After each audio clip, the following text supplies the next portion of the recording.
If you've been feeling overwhelmed, anxious, or embarrassed about your finances, then this episode is exactly what you've been looking for.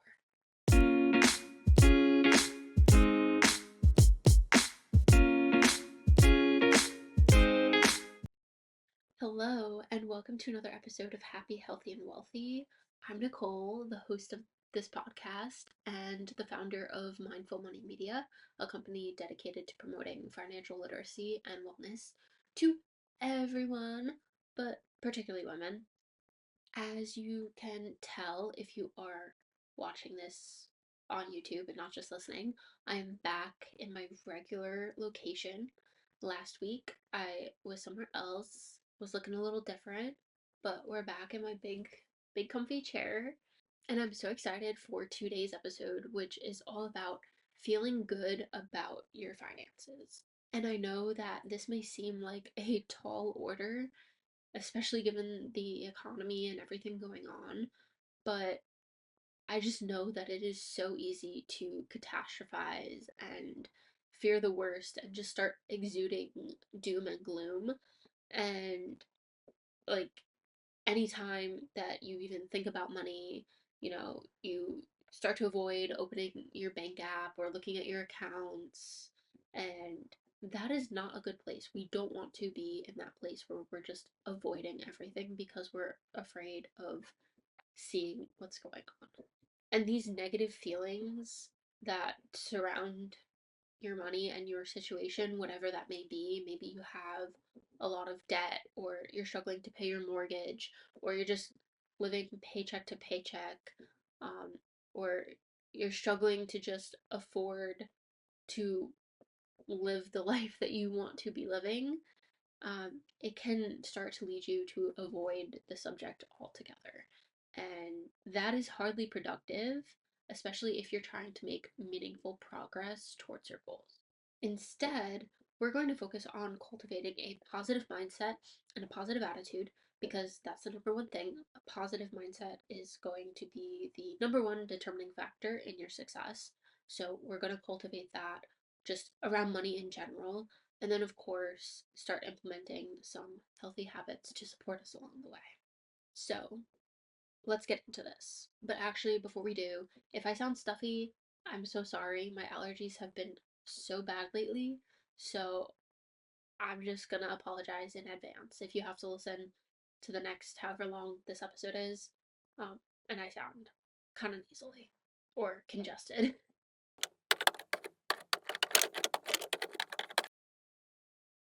The unknown will always be scary.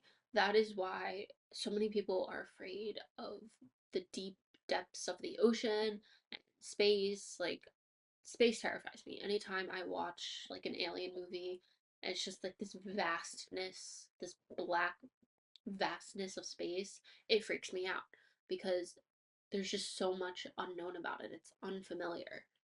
And this is especially true of your finances. When you don't know what the heck is going on, anything that's so simple from just logging into your bank account is going to feel like you're walking into a dark room without a flashlight. You have no idea what you might encounter, whether that's rats or cockroaches, or in this case, maybe a negative balance. But when your finances are no longer just lurking like a creep in the periphery of your life, like a deranged stalker, they become less scary and more manageable. And you achieve this by actually being involved in your finances. This means actually tracking your spending, actually budgeting, and not just saying that you will, and filling in all the gaps in your knowledge. In my opinion, the power of learning about personal finance is so underrated because understanding something really shrinks the fear and anxiety around it. And considering that personal finance is a topic that not many of us were educated about or informed about, it makes sense that a lot of us try to avoid it because we don't understand it and we're not good at it. And as humans, when we don't understand something or we know we're bad at it, we tend to push it off. It is detrimental to your well being and your finances to keep pushing it off. and to keep ignoring it. So, habit number one that I want you to start implementing, kind of like homework, is going to be learning more about personal finance. Identify what areas you're weak in. Like, what do you not know about? What questions do you have that you need and want answered? So, this could be anything as basic as how to build a budget that works for you so you can stick with it, to determining an investing strategy that fits your needs. You're going to do this by any means necessary.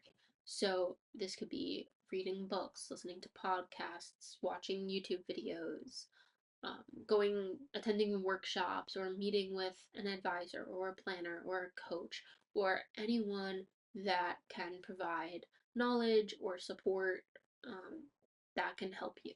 The whole point of this is so you're able to get the information you need to make empowered, informed decisions. Like I said, this may look like talking to a financial planner or a coach, or starting a conversation with a friend or your spouse. And it may look like, putting on a financial podcast while you're at the gym. The more knowledgeable that you are, the more confident you will become, which brings us to step two.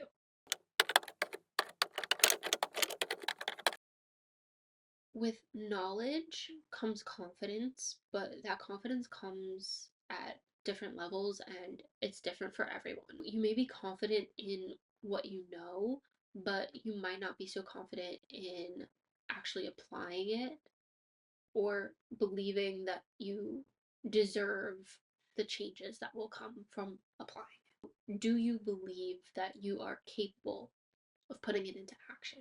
Do you believe that you deserve to put it into action?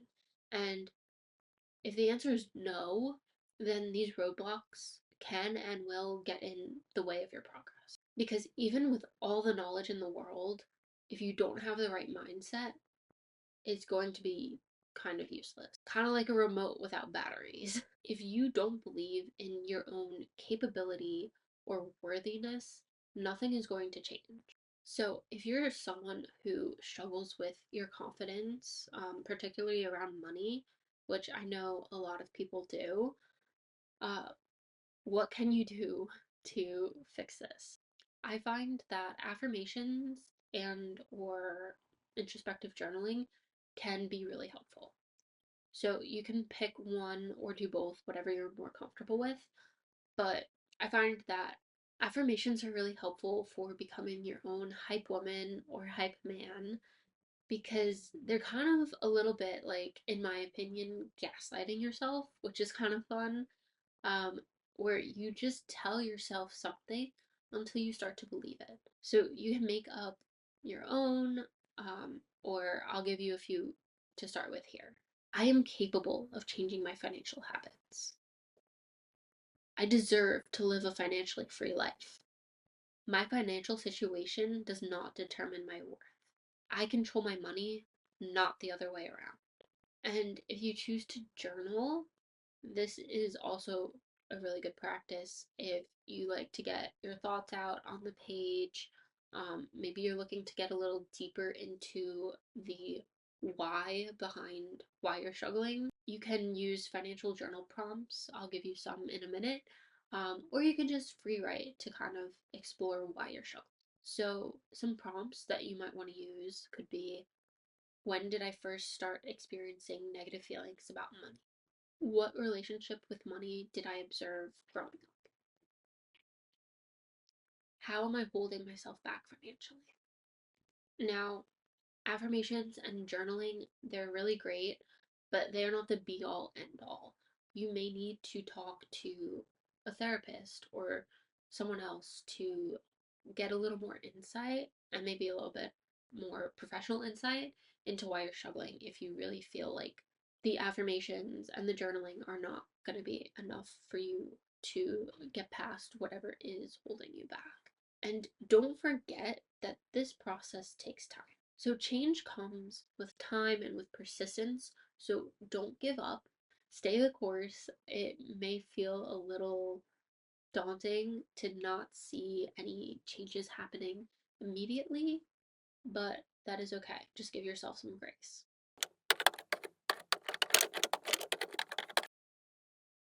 start doing the thing. Make a budget and actually use it. Set up automatic transfers to your savings for every payday and curb your impulsive spending habits. Whatever it is that you need to work on to improve your finances, just start doing it. Now is the time. You've got the knowledge, you've worked on your mindset, and now it's time for action. It is probably most likely not going to be perfect. You're going to mess up, you're going to make mistakes, you're gonna forget things and feel like the world is falling apart, but it's not. And that's not what matters. What matters is the action. Imperfect action is always going to be better than waiting and not acting because you just are waiting for it to be perfect, because that's never going to happen.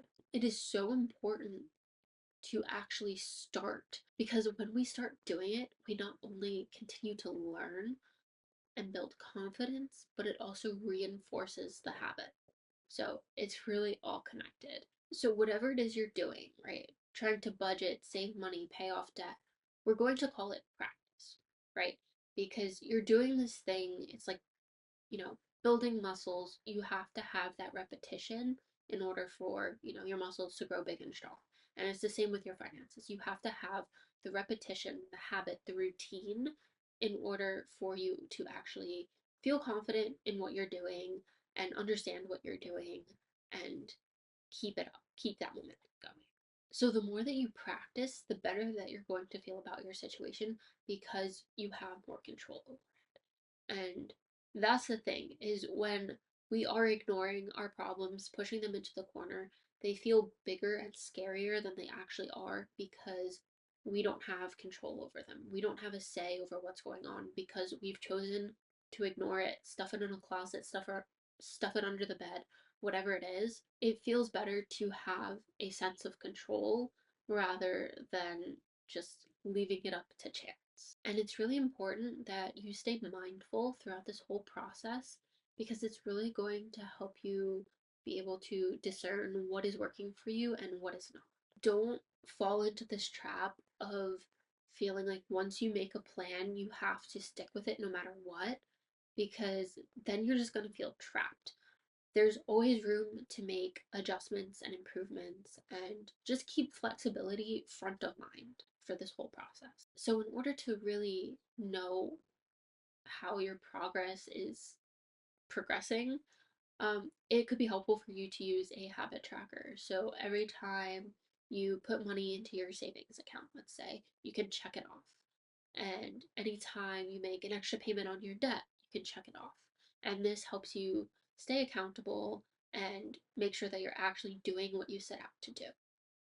It can also be helpful to set up a little reward system. So maybe every time you reach an extra $500 paid on your debt, you can get yourself a pint of ice cream or something like that. I think it can be really helpful to bribe ourselves sometimes.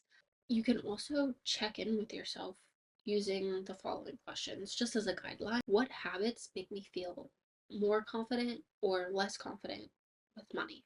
How can I make tracking my spending feel more positive? What are 3 ways I can continue to learn and build up my knowledge of personal finance?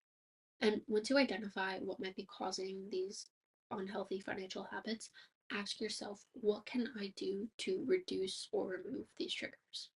Remember that the point is not to be perfect, but to make progress. If you feel like you want or need any extra resources or support, you can check out the rest of my content. You can go back, watch my other podcast episodes, and of course, please like and subscribe. You can also check out my Instagram and my TikTok accounts. I post on there every day, and it's just free knowledge, free information to help you on your financial freedom journey. And if you're feeling like you want a more personalized support, I offer one-on-one coaching sessions, mindful money mentoring. It's judgment-free, educational, and empowering mentoring that is going to help you build confidence, build healthier habits, and of course, build that healthier, positive mindset. And that's going to help you become more mindful and more intentional with your finances. I don't offer financial advice, but I do offer a safe space for accountability, empowerment, and education. If you're interested in applying or just checking out my other socials, all those links will be in the description.